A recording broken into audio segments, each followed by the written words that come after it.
Buenas tardes, Presidenta María de los Ángeles, señor Vicepresidente Javier Crea, Defensor Rin, colegas, invitados especiales, amigos todos.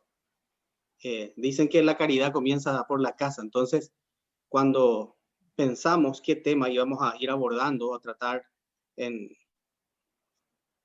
la comisión directiva, entonces encontramos que deberíamos de hablar un poco de del rol y la función del defensor del pueblo en las diferentes constituciones, especialmente en Iberoamérica. Entonces, para ello yo preparé, no les voy a llevar ningún PowerPoint, pero les voy a estar eh, dando alguna lectura, porque son algunos datos muy precisos, porque es una institución que en la mayoría de los países de Iberoamérica tiene más o menos 20 a 30 años, y todavía en la población no se siente ese conocimiento. La gente no conoce cuál es el rol de esta institución. Esta institución tiene como antecedente más remoto, allá por el siglo II antes de Cristo, en la dinastía Am, el emperador designa a un funcionario, que es llamado el Yang, quien debía supervisar la administración imperial y controlar a los funcionarios. También en el Imperio Romano, en el 494 a.C., durante ya la República, el emperador romano designa a un tribuno de la plebe. Este actuaba como juez y como defensor del pueblo contra el gobierno. Ya de este lado del charco, como se dice, el jurista Hans Harta, ya por 1809, quien fuera miembro de la Comisión Constitucional, él propone e inserta en la Constitución de Suecia y es adoptada esta institución. Vale decir que oficialmente en Suecia nace la institución del ombudsman, que en principio tenía una función de sheriff, de contralor. 110 años después se nombra el segundo ombudsman en Finlandia, y de ahí van nombrando los diferentes defensores del pueblo. En 1975, por ejemplo, con el nombre de proveedor de justicia en Portugal. En España, en 1975, con el nombre de defensor del pueblo. Luego va tomando diferentes nombres en Gran Bretaña, llamado comisionado parlamentario. En Israel era un contralor del Estado, un controlador del Estado. Y en Francia era un mediador. Luego América viene prácticamente con el modelo español, y las constituciones a partir de los 80, fines de los 90, van insertando esta institución. En la República del Paraguay, a partir de 1992, se inserta esta institución del ombudsman. Luego de un par de años se crea la ley reglamentaria. Entonces, imagínense, a casi 30 años ocurre que mucha gente todavía no tiene idea de qué va el rol de la Defensoría del Pueblo. Al menos acá en Paraguay hay mucha confusión porque tenemos también la figura del defensor público, que tiene que ver con el Ministerio de la Defensa Pública. Eso que normalmente escuchamos en una película, si no tiene un abogado, el Estado lo proveerá. Bueno, ese es el defensor público. Entonces, muchas veces cuando vienen a la institución con algún problema, entre comillas, subrayado privado, o de repente viene para una sucesión, solucionar una sucesión, o de repente dice que el vecino le debe dinero, necesita un abogado, entonces tenemos que tomar la denuncia, pero tenemos que guiar y explicarle un poco a esta gente, ¿verdad?, de cuál es la función del defensor del pueblo. Entonces, pasa que cada constitución nacional tiene bien desarrollado. Lo que hace el defensor del pueblo en España no es lo mismo lo que hace el defensor del pueblo en Paraguay. Entonces, fíjense que ese tipo de cuestionamientos va creando confusión también, y ni hablar con diferentes roles. Nosotros acá en Paraguay tenemos dos defensores, el defensor del pueblo y el defensor del pueblo adjunto, imagínense, para toda la República.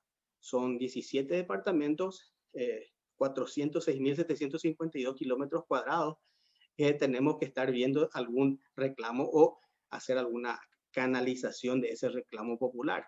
Entonces, de repente, con el famoso problema que tiene la mayoría de las defensorías, con poco presupuesto, entonces muchas veces es difícil llegar a intentar por lo menos solucionar toda la problemática que pueda surgir. Acá en Paraguay, nosotros con este tema de que hay sequía, hace mucho calor, entonces tenemos muchos problemas de corte de energía, problemas energéticos. Entonces, imagínense que vienen las familias, vienen las personas a reclamar de que no tienen luz, de que fue un corte, se quemó la heladera, el televisor, el aire acondicionado. Entonces, tenemos que también canalizar ese reclamo a la Secretaría de Defensa del Consumidor. Entonces, nosotros estamos, por un lado, en primera línea de todos los reclamos que vienen de la ciudadanía y entonces tenemos que canalizar.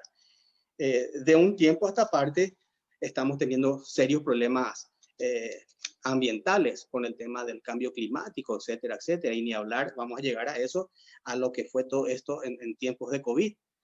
Entonces, para la Defensoría del Pueblo de Paraguay, muchas veces es un trabajo cuesta arriba que si no tenemos la cooperación o no hacemos algún convenio, algún trabajo conjunto con otra institución, entonces se nos hace cuesta arriba. Utilizamos bastante bien, voy a ir más adelante, también hay nobleza obliga a contar la cooperación que solemos recibir. Utilizamos el famoso, los ODS, que en el objetivo 17 habla de estrategias, hacer alianzas estratégicas para llegar a los resultados. Y en ese sentido, tenemos la República de Paraguay, tiene varios proyectos y conceptos que tuvo cooperación de la República de Argentina, también con Taiwán. Con Argentina justamente está el defensor Rin, no me va a dejar mentir, hicimos un convenio por el cual hacíamos intercambio de funcionarios, entonces yo enviaba un funcionario a Río Cuarto, la Defensoría, un experto en medio ambiente, y él me enviaba a lo mejor algún experto en tema de migración, algo por el estilo, que dicho sea de paso, estoy en deuda todavía con el defensor porque él sí recibió al funcionario de Paraguay y bueno, hizo una pasantía de un par de meses ahí y por supuesto para nosotros fue eso muy enriquecedor. Entonces, enhorabuena con ese proyecto que pudimos sacar adelante. Bueno, con Taiwán, la República de Paraguay tiene una cooperación tremenda. Hay un periodo de 2018 al 2023, está prevista en 150 millones de dólares, 71 millones de dólares destinados a proyectos de tema de creación de viviendas. Justamente 4.400.000 fueron destinadas a 4.500 viviendas. Y el año pasado se pudo asistir a casi 3.000 familias que fueron afectadas por el tema de crecientes del río acá. Entonces, eso es muy importante destacar también que de repente hacer alianzas estratégicas para lograr el objetivo, bueno, resulta cuando uno no tiene todos los medios. Algo que también, y me consultaron desde AICA, me estuvieron consultando porque fue noticia internacional, este famoso lago que ustedes seguramente vieron de color rosa, ¿verdad? Por la contaminación. La Defensoría del Pueblo estuvimos presentes haciendo el seguimiento de qué fue lo que ocurrió ahí y, bueno, y cómo quedó esa historia. Y bueno, el color rojo que adquirió el agua fue por la invasión de cianobacterias, ¿verdad? Que se alimentaban y el alto contenido de nitrógeno y de fósforo, ¿verdad? Sí, por la descomposición de la carne, los residuos, los peces muertos, etc. También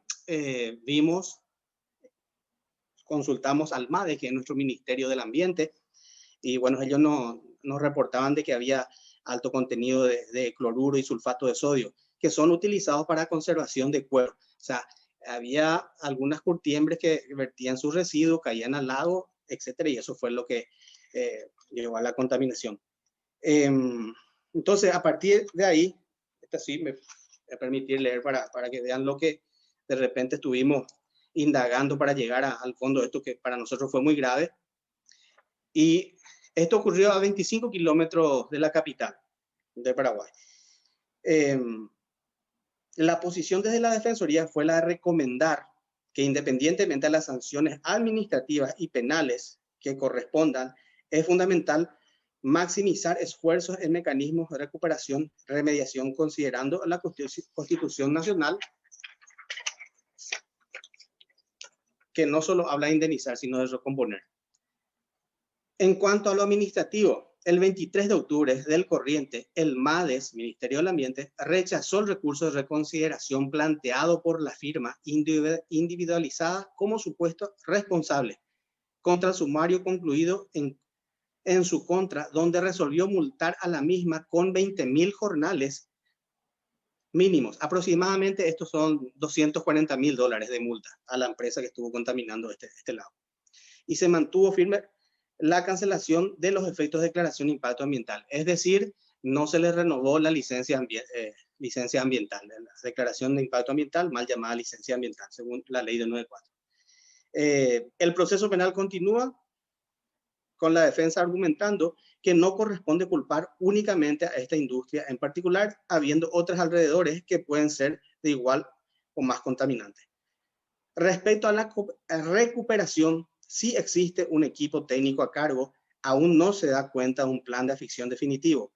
Uno de los problemas más importantes ha sido que la fuente de financiamiento de las mismas, ya que el MADES alega no contar con el presupuesto para el fin. Actualmente ya cuenta con el apoyo de la Itapú Binacional, la Procuraduría General de la República.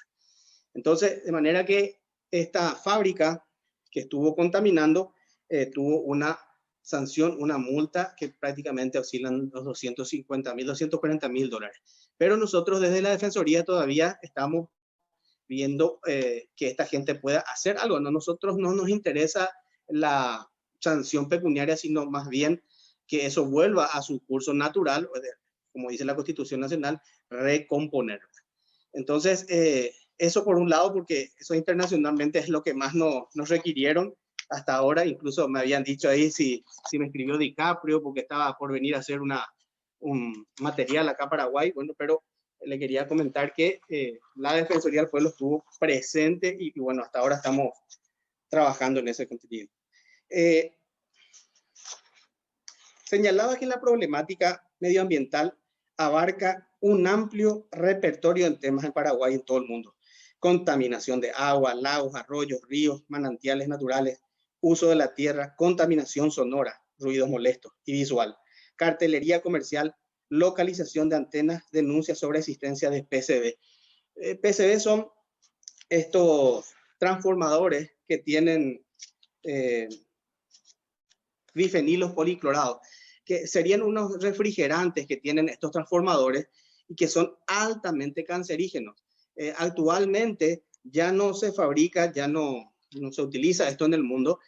Sin embargo, acá tenemos todavía más de 15.000 que están en toda la República. El órgano rector, o sea, la ANDE ya no trae transformadores con este producto cancerígeno. Sin embargo, se acoge a la convención de que habla que tienen tiempo hasta el 2023 para retirar todos estos bifenilos policlorados que están todavía en varios puntos del país.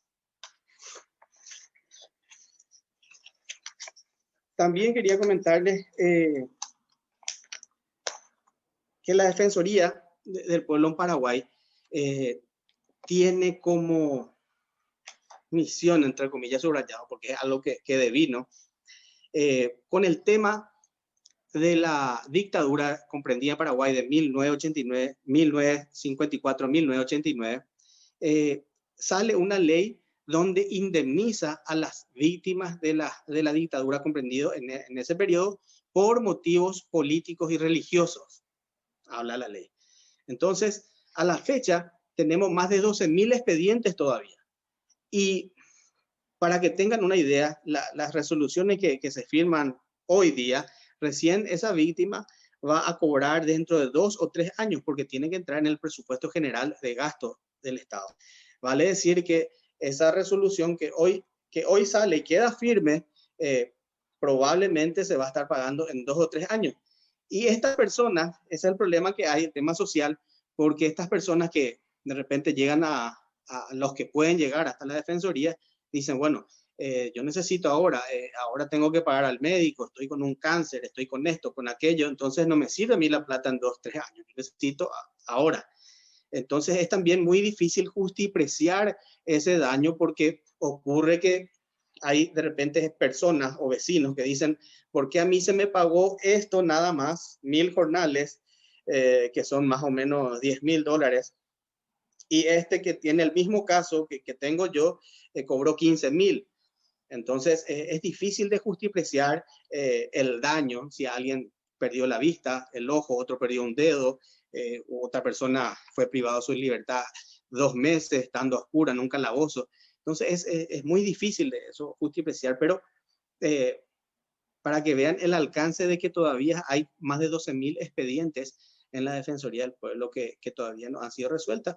Y hasta el año pasado que yo estuve también trabajando con esa, estuve en ese menester, prácticamente sacaba 1000 resoluciones por año, porque cada resolución, cada expediente genera como 10 notas. Hay que eso notificar al recurrente, hay que notificar a Hacienda, hay que notificar a la Procuraduría de la República. Entonces es una burocracia enorme, pero son pasos que hay que seguir, porque si no, corre riesgo el recurrente de no cobrar el día de mañana. Entonces, es una cuestión no menor también que tiene como función en la Defensoría del Pueblo de la República del Paraguay. Lo primero que pude hacer al llegar a la Defensoría hace 3 años y medio más o menos, justamente ver el tema ambiental, porque no existía un departamento, una oficina, nada sobre medio ambiente. Entonces, pude generar ese espacio y entonces hoy día tenemos una dirección ambiental que tiene un montón de subdivisiones y que estamos llegando a prácticamente los 255 municipios que tiene el Paraguay, donde hacemos recomendaciones, donde pedimos informes, hacemos recomendaciones y bueno, asistimos también a sus pobladores. Por supuesto que también, amén de recibir y canalizar los reclamos populares, también solemos actuar de oficio cuando es un caso muy renombrado, importante y cuando afecta la salud de las personas. Tengo un caso, dice coordinación de reuniones con autoridades competentes afectados. El ejemplo, el caso Archel del año 2019. Esta fue una fábrica que se instaló en el medio de 3 municipios. Entonces había un problema de jurisdicción porque habría que ver qué municipio le autorizaba comercialmente a esta empresa, ¿verdad? Para que pueda desarrollar su actividad comercial. Entonces, cuando consultamos los 3 municipios, obviamente en ninguno de los 3 había autorizado, pero tenían un permiso del MADES. Entonces, con eso esta empresa decía, bueno, nosotros estamos habilitados. Cuando que la declaración de impacto ambiental no habilita a una empresa. Eso es lo que la mayoría ni siquiera saben muchos municipios que ellos son la autoridad para aprobar o no la actividad comercial de esa empresa. No basta, apenas es un instrumento la declaración de impacto ambiental, ¿verdad? Pero es lo que se usa para confundir un poco a los municipios, a las autoridades municipales. Entonces muchas veces logran algunas empresas conseguir esa habilitación. Y en este caso, en esta empresa, la denuncia que recibimos nosotros, yo iba todos los fines de semana porque quedaba a 60 kilómetros más o menos de Asunción, caían 3 semanas y aparentemente se enteraban cuando llegábamos, entonces la delegación, entonces prácticamente paraban todo. Sin embargo, entonces caían los fines de semana sin advertir y ahí sí se podía percibir fuertes olores y bueno, me contaban los lugareños que amanecían animales muertos, perros, gallinas, entonces animales de corral por la contaminación justamente que ya había en el sitio. Pudimos, entre comillas subrayado, forzar una mediación y bueno, finalmente fue cerrada la empresa.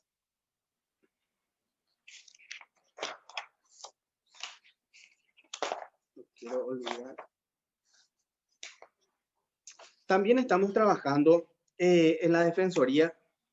Hay hay una enfermedad muy, muy rara, entre comillas, subrayado, porque tenemos como 15 o 16 personas que están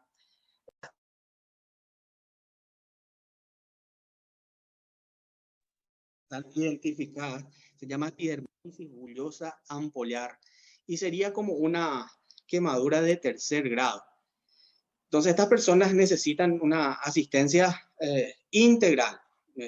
Nosotros acá ni siquiera tenemos un galeno experto, un médico experto que pueda tratar a estas personas. Sí hay una enfermera que prácticamente asiste a 11 menores de edad.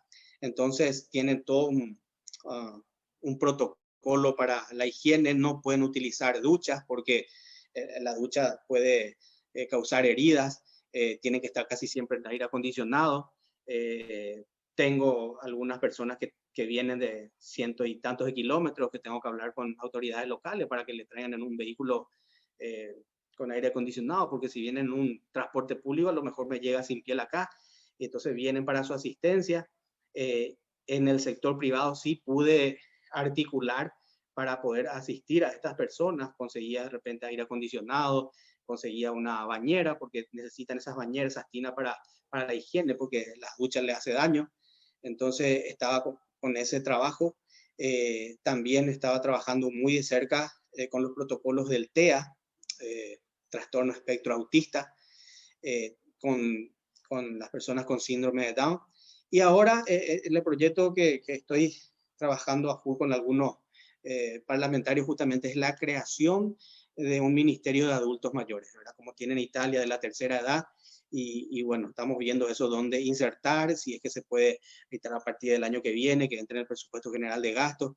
Entonces, es lo que estamos haciendo a través de la Defensoría. En cuanto a recomendaciones, las recomendaciones que venimos haciendo, como les señalaba, a más de 255 municipios, en busca de compilar información acerca de los principales problemas en cuanto a la gestión de residuos sólidos municipales, a la vez que se recomienda priorizar la ejecución de proyectos destinados a mejorar la eficiencia en la gestión y ofrecer sistemas de disposición final ambientalmente seguros. Nosotros tenemos muchos problemas acá con hay los municipios que no son muy grandes, que son pequeños, que no tienen muchos recursos.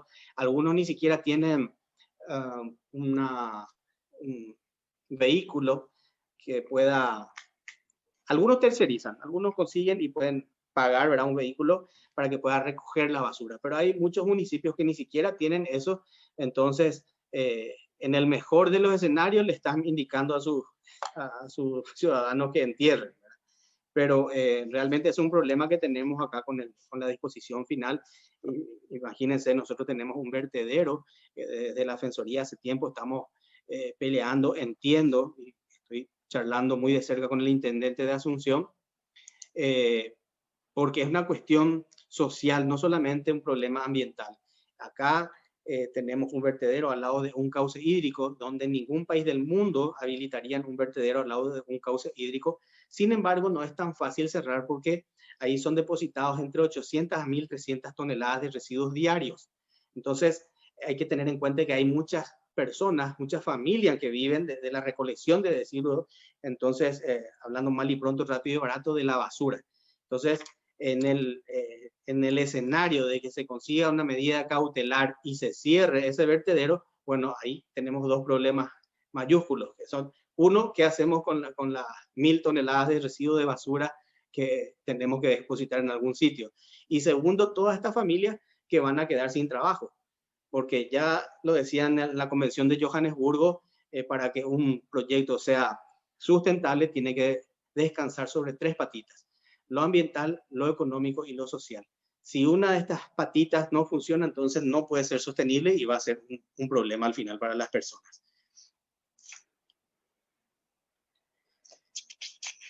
Esto es importante.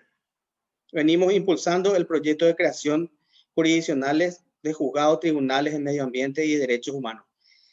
Algo que lo vengo hablando con el presidente de la Corte, con el presidente del Consejo de la Magistratura, para la creación de un juzgado natural ambiental. Tenemos juzgados ambientales, sí, pero no es lo mismo tener un juzgado natural en el sentido de que cuando existe un llamado, cuando sale la publicación en el diario, y si se llama a un juzgado natural, normalmente viene el especialista, se inscribe, ¿verdad?, a ese llamado. También ocurre que está el abogado que quiere entrar en la función y bueno, marca todo lo que hay. Pero normalmente, si hay un llamado a un juzgado de la niñez, normalmente se presentan los expertos en niñez y adolescencia. Entonces, lo mismo ocurriría si hay un llamado natural para un juzgado, entonces se presentaría alguien que maneja leyes ambientales, donde nosotros tenemos un serio problema porque tenemos tantas leyes, probablemente uno de los países que más leyes ambientales tenga en el mundo. Pero a no equivocarse, eso no es tan bueno porque justamente al no tener un compendio, al no tener un código civil, como tenemos un código civil, un código penal, un código laboral, y al no contar con un código ambiental, entonces se hace un problema. Entonces, en la Corte Suprema de Justicia designan algunos jueces, ¿verdad?, que no son expertos en medio ambiente. Luego, en un juicio oral, va al Ministerio de la Defensa Pública, el fiscal, que sí tiene, ellos cuentan con una oficina especializada en delitos contra el medio ambiente, el Ministerio Público no cuenta con una unidad especializada, entonces obviamente ahí se rompe el debido proceso. ¿Por qué? Porque hay un estado de desigualdad que también está en la Constitución Nacional. La ley es igual para todos y en este caso no es igual, porque va a haber alguien que va a manejar estas leyes ambientales y otra gente que no.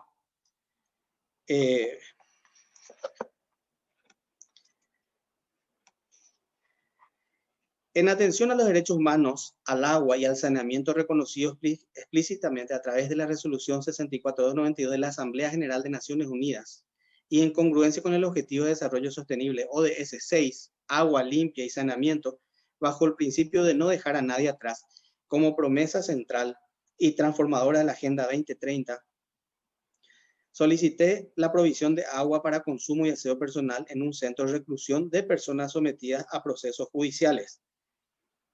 El defensor adjunto ha manifestado al Instituto Forestal Nacional, Infona, su preocupación por la problemática de la deforestación en el territorio nacional y principalmente en la ecorregión de Bosque Atlántico de Alto Paraná. A su vez, se ha puesto a disposición para tratar necesidades de fortalecimiento legislativo para la protección de los recursos forestales.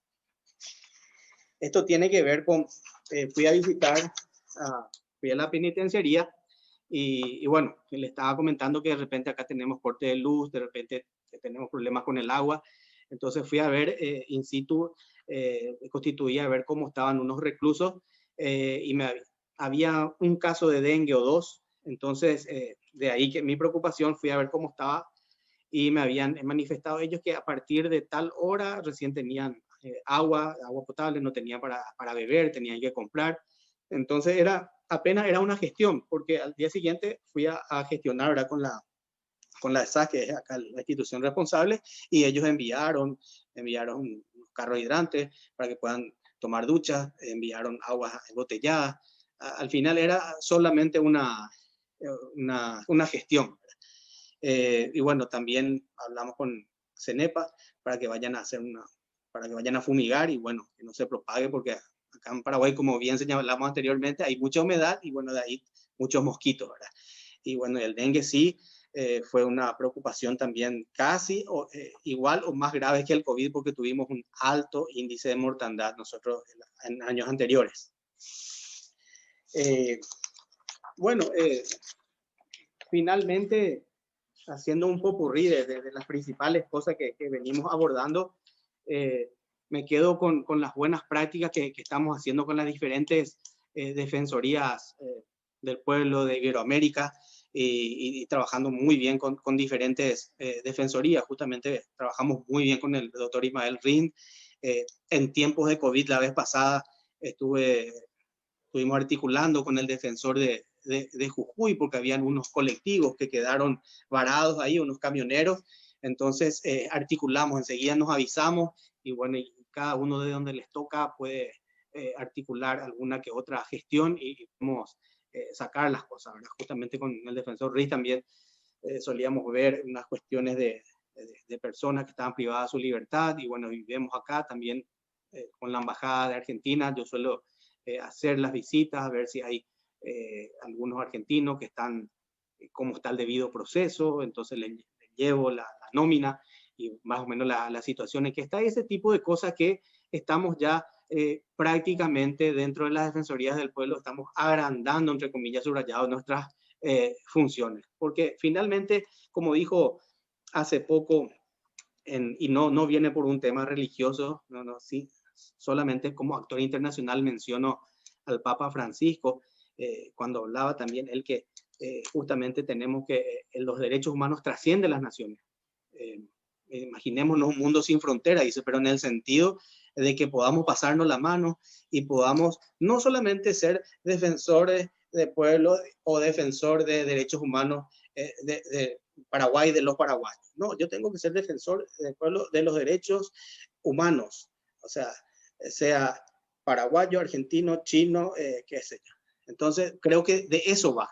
Y es lo que estamos viniendo haciendo. Yo creo que estamos formando un lindo grupo, que estamos trabajando más allá de la defensoría y estamos llegando a diferentes problemas que son justamente los derechos humanos, derecho ambiental, justamente son transnacionales.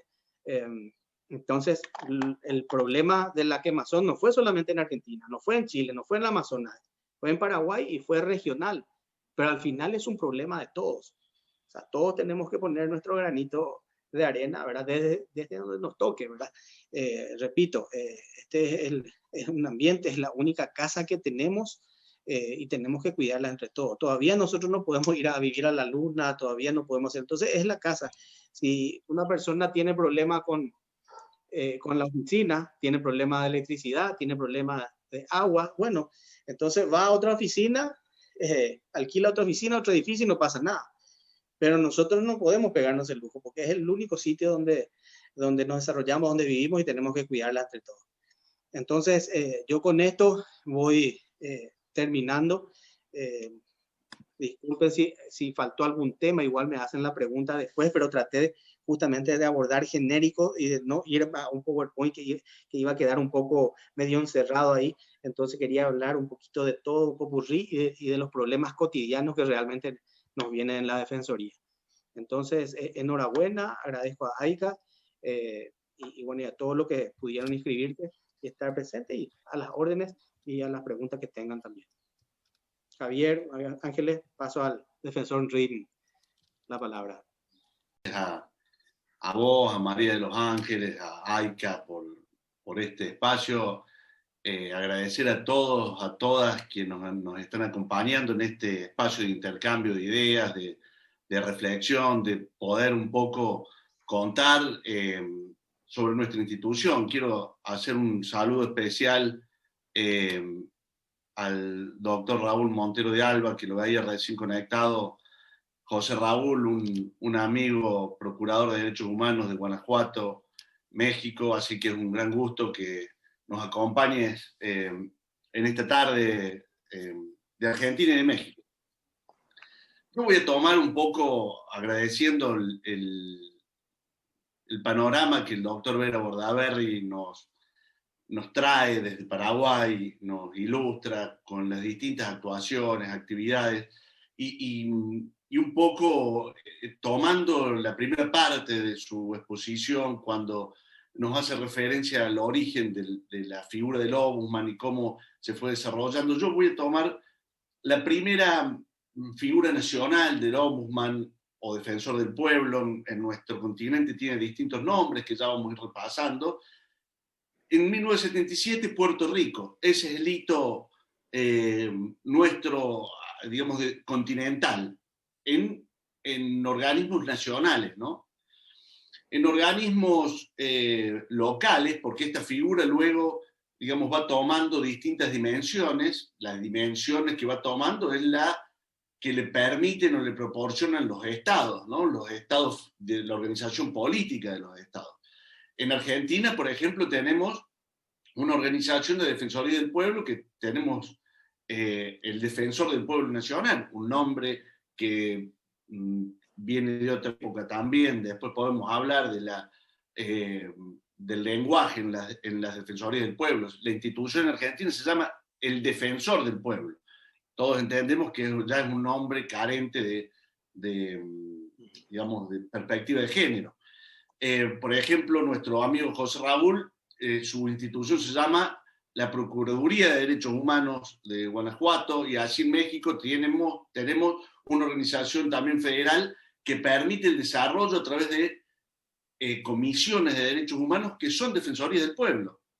Están mucho más organizados que en Argentina. Nosotros en Argentina no tenemos designada Defensoría del Pueblo en todas las provincias, ni siquiera tenemos designado el Defensor del Pueblo de la Nación. Sin embargo, la Defensoría del Pueblo de la Nación funciona a cargo de un funcionario administrativo que lleva adelante el rol administrativo de la Defensoría, pero esto lo traigo a colación para contarles un poco los avances y retrocesos que va teniendo la figura a lo largo de nuestro continente, y así lo podemos traspolar a Iberoamérica, por ejemplo, que también sucede esto, ¿no?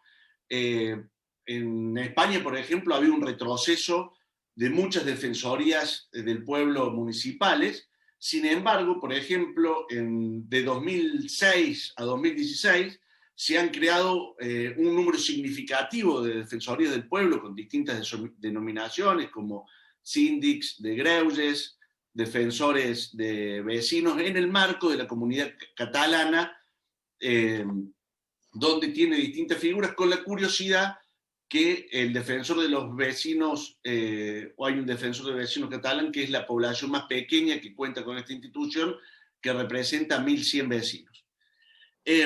Vuelvo a tomar un poco esta idea del temporal de las instituciones en nuestra América.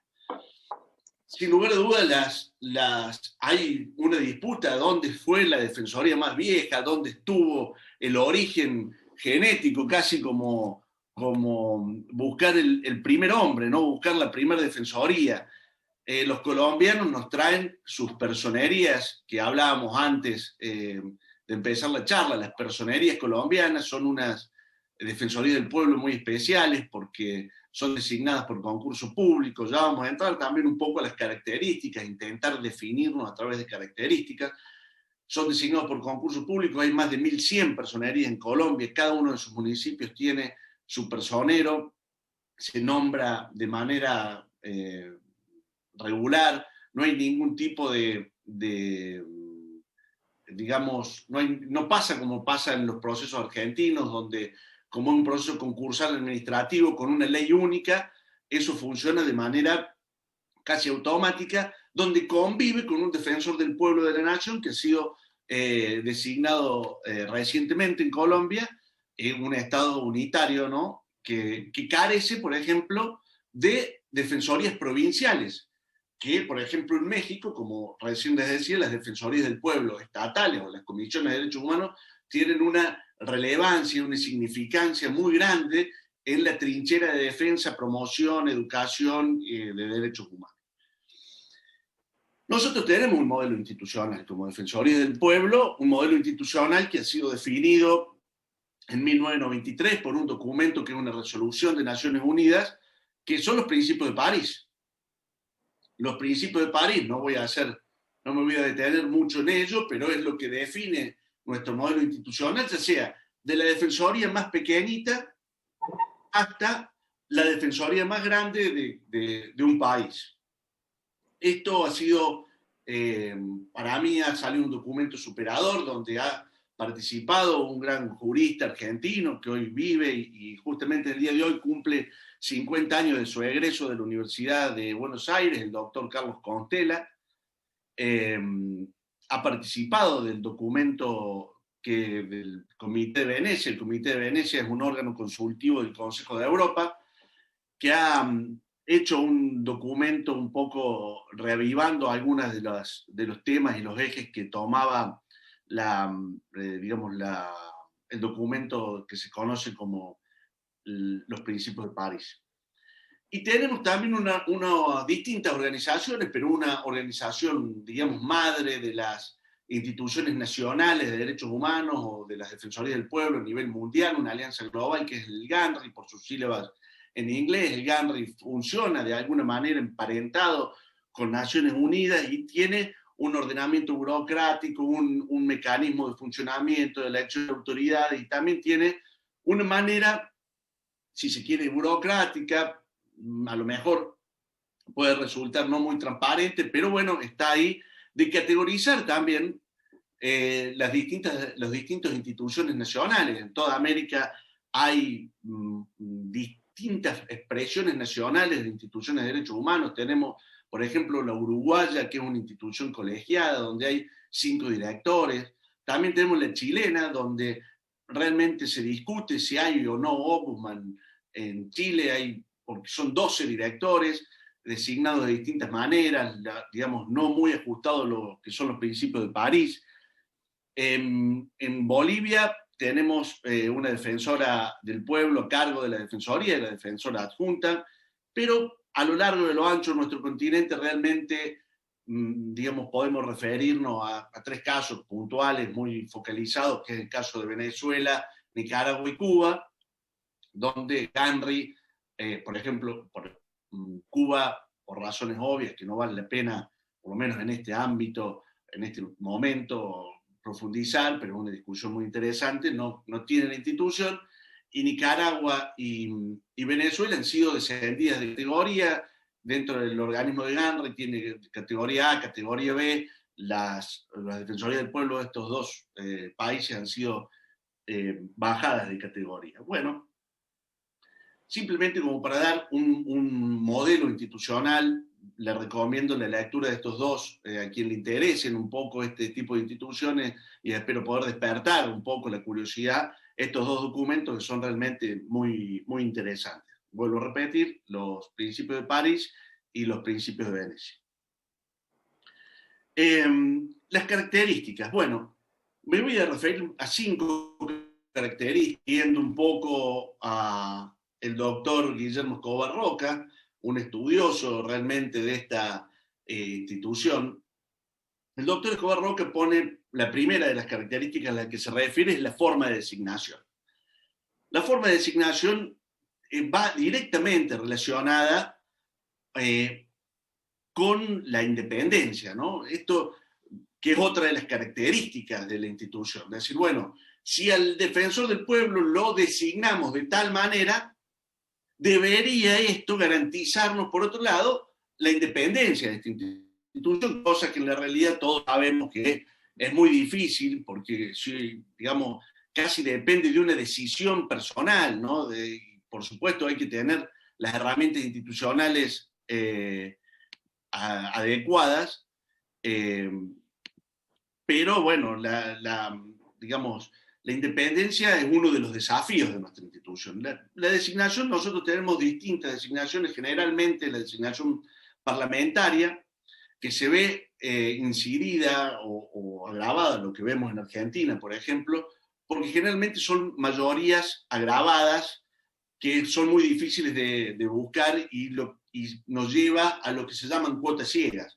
Es decir, a aquel sistema donde se negocian los nombres, y si yo pongo el nombre para este puesto, vos pones el nombre entre las fuerzas partidarias, y esto nos lleva a pensar un poco en el modelo democrático que hoy tenemos, un modelo representativo que ha estado y está en plena tensión y crisis, y este modelo representativo tiene que ir a un modelo más participativo, y también la designación de los defensores del pueblo tiene que escuchar esta necesidad de participación que está en grito de la sociedad y transitar hacia un modelo más participativo de designación. Así ya lo ha hecho Costa Rica, por ejemplo, y ya lo ha hecho Ecuador, donde las organizaciones sociales pueden hacer sus mociones para hacer designaciones de personas que luego deberán encontrar en el espacio parlamentario su acogida y sus consensos.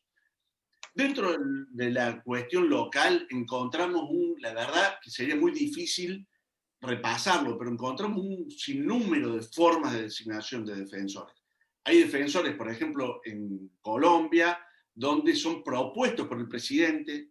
En Argentina hay sistemas de elección directa, por voto directo, donde las elecciones son separadas de los órganos ejecutivos, pero hay otras donde van en lista con los órganos ejecutivos. Entonces vemos que un poco la designación siempre termina tomando la forma del tiempo de la discusión política donde se forjó. Por ejemplo, en mi ciudad, en la ciudad de Río Cuarto, está claro que la Defensoría del Pueblo es un espacio que pertenece a la oposición política, y así lo ha expresado la Carta Orgánica de nuestra ciudad, donde dice que la propuesta del Defensor del Pueblo la tienen que hacer aquellos partidos políticos que han participado en la justa electoral, pero que han salido perdidos. Entonces, relegan la designación del Defensor del Pueblo a aquellos espacios políticos que han dado juego o que han tenido juego en la contienda electoral, pese, digamos, a no tener ningún tipo de candidatos, también pueden mocionarlos, y tiene que ser luego electo por una mayoría grabada dentro de lo que se llama cabildo, consejo deliberante, porque veo que nos acompaña gente de distintos lugares de Centroamérica también, veo alguna amiga de Guatemala que también nos acompaña. Como decía, la forma de elección viene directamente relacionada con la independencia, y la pregunta que nos tenemos que hacer es de quién debe ser independiente el defensor del pueblo, o el ombudsman, o el comisionado de derechos humanos, o el procurador, hay un nombre muy bonito que es, se los quiero traer, que es el razonador del pueblo. El razonador del pueblo es un nombre de los que más me gusta, porque en nuestra praxis es razonar mucho, ¿no? En esto. El razonador funciona en Andorra. Bueno, ¿de quién tiene que ser independiente? Tiene que ser independiente de las presiones políticas. Este es el desafío, digamos. Está claro que ser independiente no significa no tomar posición. Estamos permanentemente tomando posición sobre temas que nos convocan, que nos ajustan, que nos incomodan, pero necesitamos mecanismos institucionales que nos permitan un espacio donde nos podamos sentir protegidos para tomar posición lejos de esas presiones políticas, ¿no? Entonces, el segundo, la independencia. El otro es la garantía de los derechos humanos, que funcione como un órgano de garantía de los derechos humanos frente a los poderes públicos. Pero esto también es paradójico, ¿no? Porque está claro que el Estado tiene avances y retrocesos, y muchas veces lo público queda en manos privadas y viceversa. Entonces debemos también estar evaluando este equilibrio y cómo vamos trasvasando estas capacidades que tenemos dentro del mundo defensorial como defensores, no solamente ante lo público, sino muchas veces también ante el avasallamiento hacia los derechos humanos que se dan dentro no solamente de las empresas privadas que brindan servicios públicos, sino muchas veces de empresas privadas que prestan servicios privados, pero que atacan o dañan bienes comunes, como por ejemplo, el ejemplo clásico de esto es el ambiental, ¿no? El suelo, el aire, el agua. Ahí también está un desafío, digamos, de cómo actuamos como garantía frente a esas situaciones. Y no solamente ante el Poder Ejecutivo, sino también poder un poco razonar y conversar y dialogar con los poderes legislativos en el marco de la construcción legislativa. El defensor del pueblo tiene que razonar más allá de lo jurídico. Por eso introducimos el tema de la defensa no jurisdiccional. La defensa jurisdiccional clásica es la defensa que se da en el marco de la ley. El órgano, digamos, central o que se visibiliza como protector de derechos por nuestra organización del Estado, generalmente son los tribunales. Los tribunales razonan jurisdiccionalmente. Muy raras ocasiones tienen la facultad de protestar la ley. Nosotros, está intrínseco en nuestro trabajo esta necesidad, ¿no?, de ir deconstruyendo estos espacios donde se producen los marcos legislativos. Es decir, no solamente ir promocionando el caudal de derechos que se realizan, sino cómo vamos cambiando las estructuras de poder que deben garantizar esos derechos. Y también debemos ver los derechos como un proceso, no como una cosa dada en un tiempo determinado. Para los defensores del pueblo, los derechos son un proceso. El derecho a la salud empieza cuando la mamá sale de su casa con su niño a hacer una visita al médico. Es decir, cómo vamos generando el equilibrio entre aquella mamá que levanta el teléfono y pacta una hora con el médico, llega, no pasa frío, no pasa calor, es atendida, con aquella mamá que sale a las 3 de la mañana, tiene que tomar transporte público, tiene que hacer una cola de 3 o 4 horas para que después el niño sea atendido. Ahora, la pregunta es, ¿el derecho a la salud está garantizado? Tal vez sí, en ambos extremos. Ahora, si nosotros como Defensoría no vemos el derecho como un proceso, nunca vamos a poder entender que ese derecho a la salud de la mamá que tiene que salir a las 3 de la mañana no está garantizado de la misma manera que del otro extremo. Y al final queda esta cuestión a la ley, este cuestionamiento a la ley como un defensor al final de derechos morales, ¿no? Como ese derecho que a lo mejor no está escrito, ese derecho que no está introducido en un marco normativo, ese derecho que no está reconocido. Entonces, también tenemos un poco de esa en nuestras características. Decimos que tenemos que razonar más allá de la justicia, digamos, tenemos que razonar en la justicia, diría yo, en la justicia, no solamente en los derechos. Tenemos que hacer ese tipo de razonamiento, porque, digamos, uno estudia derecho, y yo lo primero que tuve que aprender cuando fui defensor del pueblo es a dejar de ser abogado, porque con el razonamiento jurídico es muy difícil solucionar la problemática o la conflictividad que se produce, sobre todo en el marco de una ciudad donde atendemos, además de problemas estructurales, problemas individuales. Ya termino con las características rápido, nos metemos un poco. ¿Qué es lo que termina definiendo? La recomendación es otra de las características, donde la verdad que las comisiones mexicanas, los procuradores mexicanos nos dan lecciones realmente al mundo, diría, en su trabajo de recomendaciones. Hacen un trabajo brillante. Yo, la verdad que recién por privado estaba con José Raúl pidiéndole un trabajo que me alcance donde marca claramente el funcionamiento de las defensorías en cuanto a cómo se llega a una recomendación y después cómo se hace el seguimiento de esta recomendación, que es uno de los grandes desafíos de la Defensoría del Pueblo, porque cambiar la naturaleza jurídica de la recomendación defensorial, a mi criterio, implicaría cambiar la naturaleza de nuestra institución. Porque las recomendaciones no tienen carácter obligatorio, no se pueden aplicar por la fuerza y tenemos que generar una actividad permanente de convencimiento que los mexicanos tienen en algunas procuradurías o comisiones específicas de seguimiento de recomendaciones.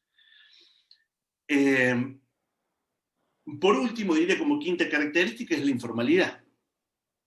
La informalidad de las defensorías es también otra cosa que las define. Nosotros no pedimos fórmulas rituales, esquemas cerrados, ni siquiera muchas veces nos ceñimos a procedimientos escritos.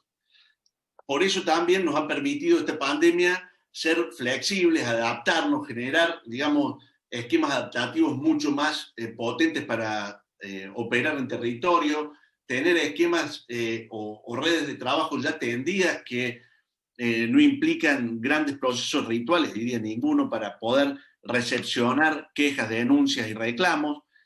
Y esto realmente nos hace sentir cómodos trabajar así.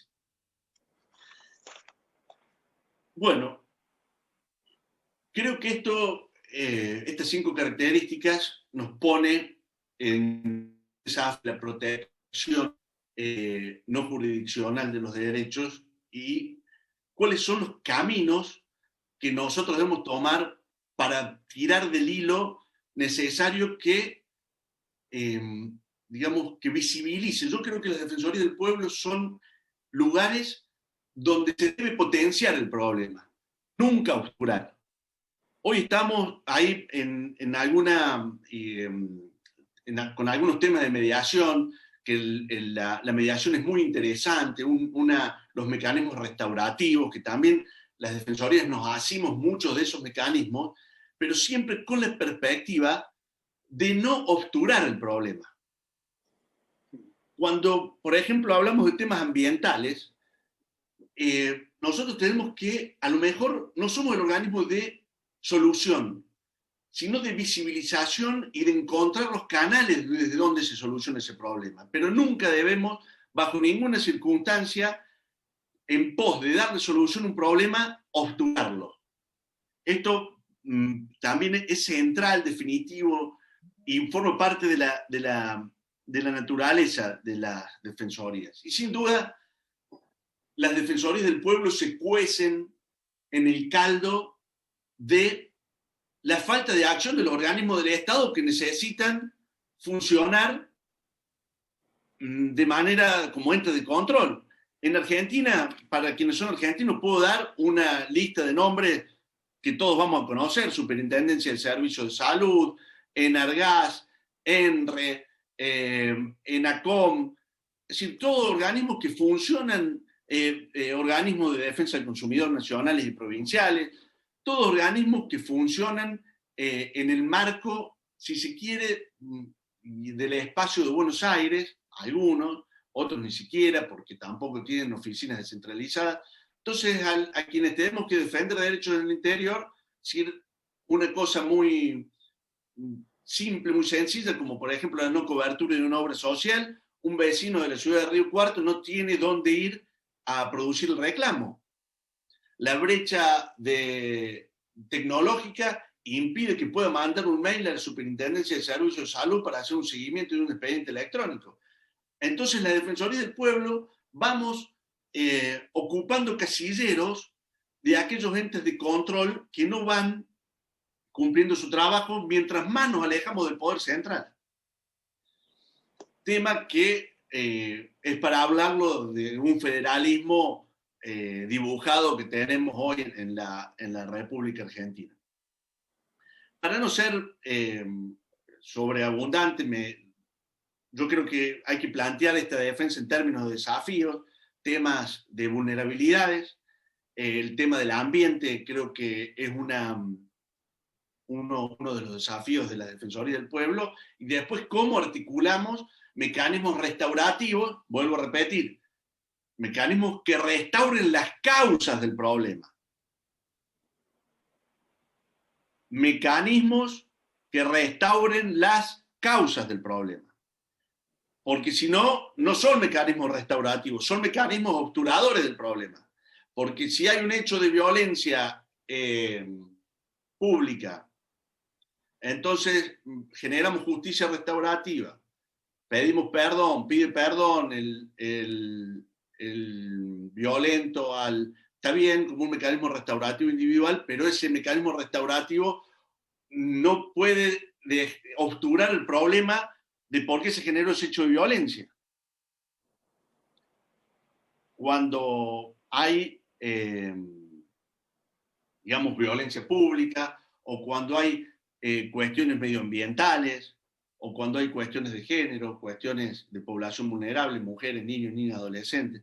Bueno, claro que la defensa no jurisdiccional implica el desafío más grande que tenemos la Defensoría del Pueblo, que es el camino del convencimiento y del diálogo. Así que con esto, hasta acá los dejo, y creo que nuestro amigo, le voy a pedir a José Raúl, porque realmente creo que, si Javier usted me lo permite, es muy significativa la participación de José Raúl, ya que nos acompaña y nos puede traer seguramente 5 minutos de su visión de México, y creo que es un aporte muy importante a esta temática. Usted se adelantó. Saludarles desde el centro de la República Mexicana del estado de Guanajuato. Saludo con mucho gusto al doctor Carly. Gracias, Carly, por la invitación, al igualmente de coincidir con mi amigo Ismael Rin, que realmente pues creo que su intervención ha sido muy clara de la preocupación, los retos, en los que nos encontramos los organismos no jurisdiccionales protectores de derechos humanos, el tema de cómo fortalecer a las instituciones, con el tema de garantizar los derechos y defender a las personas, cómo podemos generar esos lazos, esos puentes de comunicación. Yo aquí hago referencia a José Ponciano Arriagas, un potosino de los años de 1820, 50, donde fue el defensor del pueblo, el defensor que tenía estas negociaciones con las épocas del gobierno para proteger y garantizar estos derechos humanos. Si bien México pues es un país muy grande, en el cual estamos federados, 33 organismos protectores de defensa de los derechos humanos, que está una comisión nacional, y 32 estados, en el cual pues Guanajuato se denomina Procuraduría Estatal de los Derechos Humanos en Guanajuato. Tenemos 2 defensorías, que es la de Querétaro y Oaxaca, y las demás son comisiones estatales. La denominación es lo de menos, es un tema de cómo garantizar. Entonces, nuestra competencia son acciones o omisiones por parte de autoridades estatales y municipales, hablando de las comisiones estatales. ¿Qué vemos? Que las autoridades se rigen mediante el principio de legalidad, que traten con respeto a la dignidad del ser humano. Creo que es la piedra angular donde nuestra función prevalece para fortalecer a las instituciones, y que se trate con respeto a los servicios que cada una de ellas debe de prestar. Si bien nuestras resoluciones, como lo decía don Ismael Rin, es un tema no vinculantes, pero sí es un tema de cómo poder llegar a cabo a generar la conciencia de que nuestro trabajo como una magistratura moral, ética, de buenos principios, de buenas voluntades y buenas prácticas para fortalecer utopías que dentro de un principio de progresividad, al momento de alcanzarlas, debe de haber nuevos sueños, nuevos proyectos para ir creciendo como sociedad, y como dentro de este mundo global queremos tener este respeto a la individualidad, a las distintas formas de ver, de pensar, de actuar, de comportarnos. Creo que de ahí radica el tema de poder construir grandes estados, grandes países, y en esta pandemia que hoy en día somos parte de la solución, que tenemos que sumar esfuerzos, poder salir adelante. Es un gran reto que tenemos como humanidad, y en ese sentido, pues los organismos de defensa de los derechos humanos en México tratamos de emitir las recomendaciones con una investigación, con el tema de apegado a derecho, con la información que las autoridades tienen que brindar dentro del principio de legalidad. Cada actuar, cada señalamiento debe estar apegado a derecho, tienen que tener sus protocolos de actuación, y atendiendo a ello, pues acreditar que de una manera correcta fue atendida la persona que acude con nosotros. Y sí, atendiendo lo que nuestro amigo Carlos nos ha estado señalando sobre el tema de los derechos ambientales, yo hacerles un reconocimiento y perdón, pero sí decirles que tanto don Ismael como Carly han sido unas personas impulsoras dentro de la Federación Iberoamericana del Ombudsperson, a efecto de crear la red temática de los derechos ambientales. De hecho, el día de hoy, como vicepresidente de la Federación Iberoamericana, tuve una conversación con Carly Coma, secretaria técnica, a petición de don Carly, con la finalidad de poder implementar en la plataforma de la FIO esta red temática ambiental, y poder empezar a construir estos nuevos desafíos que tenemos en esta globalización, este tema de biodiversidad, este mundo que es de todos y que todos tenemos que sumarnos al cuidado. Realmente me da mucho gusto estar aquí, el escuchar a don Ismael, esas alianzas que ha estado generando México, Argentina, con la finalidad de hermandarnos, de poder tener estos acuerdos, estas alianzas. Sin lugar a dudas nos ayuda a entender y poder aprender de una mejor manera cuáles son aquellas buenas prácticas que dentro de nuestros países aliados y federados podemos empezar a implementar al interior de Guanajuato, y de esa manera poder garantizar de mejor manera los derechos de las ciudadanas o de las personas que pasen por nuestro estado. Sin lugar a dudas es un reto mayúsculo, es un reto de estar pensando en la progresividad de estos derechos, cómo generar esas estrategias, atendiendo hago un paréntesis en este tema de COVID. ¿Qué podemos sacar provechoso? Pues estas reuniones que estamos llevando el día de hoy, con estos webinarios, con estas charlas, con esta interacción de distintas partes, que podemos aprender, escuchar y solidarizarnos a la necesidad de tener un país, un planeta donde nos garanticen los derechos de mejor manera. No me resta más que agradecerles, reiterarles, estoy a sus órdenes en este hermoso estado de Guanajuato. Espero y le hago un comercial, que lo googleen, que vean, es una ciudad maravillosa. Decirles que aquí tienen su casa y en la medida que ustedes lo consideren, será mucho poder platicarles y compartir información. Ya por aquí pondré mis datos, mi correo electrónico, mi nombre y cualquier cosa estoy a sus órdenes. Me da mucho gusto y Ismael, muchas gracias. Y Javier, don Carlos y a todas y a todos les mando un cordial saludo. Dentro de nuestro mandato, hacer seguimiento y propuestas sobre políticas públicas en las recomendaciones, lo que digamos, son herramientas de gobierno, pero también un poco hay que pensar nosotros siempre un poco más allá de las políticas públicas, ¿no? También no todo es política pública, también hay dentro de los gobiernos acciones afirmativas, construcciones presupuestarias, que también determinan de manera significativa los caminos que van a llevar adelante los gobiernos. Pero para ser focal en la pregunta, creo que nunca, para ser defensor del pueblo hay que tener el nivel de resistencia al fracaso un poco curtido, alto. Nunca dejamos de hablar, pero es difícil que nos escuchen, nuestras recomendaciones quedan puestas en las distintas secretarias y sobre políticas públicas, sobre valores, sobre acciones afirmativas y sobre construcciones presupuestarias, fundamentalmente. Me permiten compartirles, aquí en México existe un plan nacional de derechos humanos, un plan estatal, y aquí en Guanajuato existen los planes municipales. No más en estos días he mandado que ahora estamos en un ejercicio presupuestal por la etapa en la que nos encontramos para el presupuesto 2021. Entonces, dentro de los municipios se acaba de conformar una reforma de ley orgánica municipal del Estado de Guanajuato, donde se crea la Comisión de Derechos Humanos y una oficina que profesa con el tema de capacitación, promoción y difusión de los derechos humanos. Nosotros partimos de la premisa de que aquel gobierno que no tenga como un eje central una política pública con una perspectiva de derechos humanos, creo que es un gobierno que no está destinado a dar buenos resultados atendiendo a la propia constitución política de los Estados mexicanos, en su artículo primero, donde estamos obligados a garantizar los respetos a los derechos humanos. Y partiendo